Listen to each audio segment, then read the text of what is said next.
بسم اللہ الرحمن الرحیم۔ السلام علیکم ورحمۃ اللہ وبرکاتہ۔ قلب مومنہ چینل پر خوش آمدید۔ آج کا ہمارا تعلیم الاسلام کا سبق ہے بدعت کا بیان۔ چلتے ہیں سوالوں کی طرف۔ پہلا سوال ہے جی، کفر اور شرک کے بعد کون سا گناہ بڑا ہے؟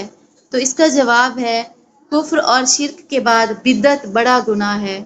بدعت ان چیزوں کو کہتے ہیں جن کی اصل شریعت سے ثابت نہ ہو، یعنی قرآن مجید اور حدیث شریف میں اس کا ثبوت نہ ملے، اور رسول اللہ صلی اللہ علیہ وآلہ وسلم اور صحابہ کرام اور تابعین اور تبع تابعین کے زمانے میں سے اس کا وجود نہ ہو، اور اسے دین کا کام سمجھ کر کیا یا چھوڑا جائے۔ بدعت بہت بری چیز ہے۔ حضور رسول کریم صلی اللہ علیہ وآلہ وسلم نے بدعت کو مردود فرمایا ہے، اور جو شخص بدعت نکالے اس کو دین کا ڈھانے والا بتایا ہے، اور فرمایا ہے کہ ہر بدعت گمراہی ہے اور ہر گمراہی دوزخ میں لے جانے والی ہے۔ اگلا سوال ہے جی، بدعت کے کچھ کام بتائیں۔ تو اس کا جواب ہے لوگوں نے ہزاروں بدعتیں نکالی ہیں۔ چند بدعتیں یہ ہیں: پختہ قبریں بنانا، قبروں پر گنبد بنانا، دھوم دھام سے عرس کرنا، قبروں پر چراغ جلانا، قبروں پر چادریں اور غلاف ڈالنا، میت کے مکان پر کھانے کے لیے جمع ہونا، شادی میں صحرا باندھنا، بدھی پہنانا، اور ہر جائز یا مستحب کام میں ایسی شرطیں اپنی طرف سے لگانا جن کا شریعت سے ثبوت نہ ہو، بدعت ہے۔ باقی گناہوں کا بیان۔ سوال ہے جی، کفر و شرک اور بدعت کے علاوہ اور کیا کیا باتیں گناہ کی ہیں؟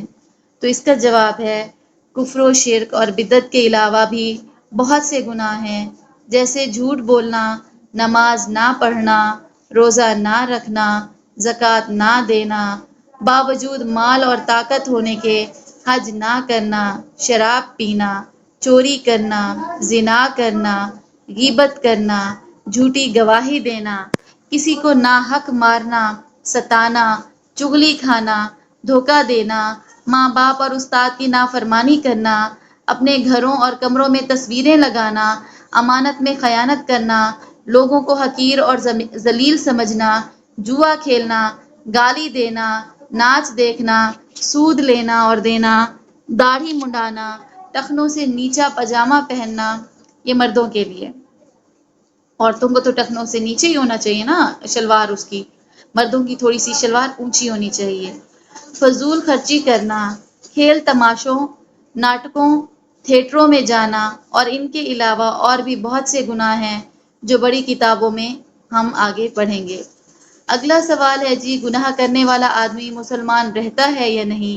تو اس کا جواب ہے جو کوئی ایسا گناہ کرے جس میں کفر یا شرک پایا جاتا ہو، وہ مسلمان نہیں رہتا بلکہ کافر اور مشرک ہو جاتا ہے، اور جو کوئی بدعت کا کام کرے تو وہ مسلمان تو رہتا ہے لیکن اس کا اسلام اور ایمان بہت ہی ناقص ہو جاتا ہے۔ ایسے شخص کو مبتدی اور بدعتی کہتے ہیں، اور جو کوئی کفر و شرک اور بدعت کے علاوہ کوئی کبیرہ گناہ کرے وہ بھی مسلمان تو ہے لیکن ناقص مسلمان ہے، اسے فاسق کہتے ہیں۔ اگر کسی سے کوئی گناہ ہو جائے تو عذاب سے بچنے کی کیا صورت ہے؟ تو اس کا جواب ہے توبہ کر لینے سے خدا تعالیٰ گناہ معاف فرما دیتا ہے۔ توبہ اسے کہتے ہیں کہ اپنے گناہ پر شرمندہ اور پشیمان ہو اور خدا کے سامنے رو کر گڑ گڑا کر توبہ کرے کہ اے اللہ میرا گناہ معاف کر دے، اور دل میں بھی عہد کرے کہ اب کبھی گناہ نہ کروں گا۔ یاد رکھو کہ صرف زبان سے توبہ توبہ کہہ لینا اصلی توبہ نہیں ہے۔ اگلا سوال ہے کیا توبہ کر لینے سے ہر قسم کے گناہ معاف ہو سکتے ہیں؟ تو اس کا جواب ہے جو گناہ ایسے ہیں کہ کسی بندے کا ان میں تعلق نہیں ہے، صرف خدا تعالیٰ کا حق ہے کہ وہ نافرمانی کرنے کی وجہ سے سزا دے، ایسے تمام گناہ توبہ سے معاف ہو سکتے ہیں۔ یہاں تک کہ کفر اور شرک کا گناہ بھی سچی توبہ سے معاف ہو جاتا ہے۔ لیکن جو گناہ ایسے ہیں کہ ان میں کسی بندے کا تعلق ہے، مثلا کسی یتیم کا مال کھا لیا یا کسی پر تہمت لگائی یا ظلم کیا، ایسے گناہوں کو حقوق العباد کہتے ہیں۔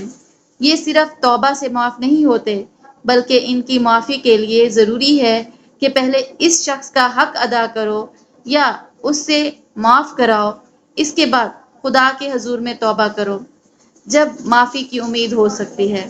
اگلا سوال ہے، توبہ کس وقت تک قبول ہوتی ہے؟